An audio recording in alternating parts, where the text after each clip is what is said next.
तुम्हाला एक कळकळीची विनंती आहे, या नदीवर आम्हाला शाळेत जाण्यासाठी पूल नाही आहे, तुम्ही कृपया हा पूल बांधून द्यावी अशी आमची कळकळीची विनंती आहे.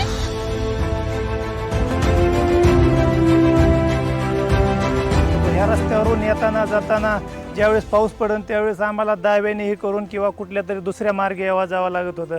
आम्ही ह्या रस्त्याबद्दल जो आत्ता भूमिपुत्र म्हणतो ना स्वतः, त्याच्याकडे मागणी करायला गेलो त्यावेळेस तो आम्हाला म्हटला तुमचं मतदान किती. आम्ही म्हणलं एवढे लोक आहेत. ते म्हणलं एवढ्या लोकांमध्ये इतक्या कुटीचं काम इतक्या लाखाचं काम आम्ही करू शकत नाही. हा असला कसला भूमिपुत्र, स्वतःला कसा भूमिपुत्र म्हणून घेऊ शकतो.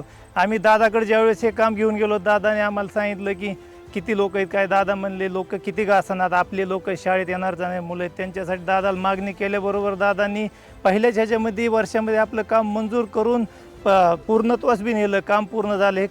मी इयत्ता 10वीला असताना याच नदीवरती पूल नव्हता, परंतु आज सद्यस्थिती अशी आहे की या नदीवरती पूल आहे.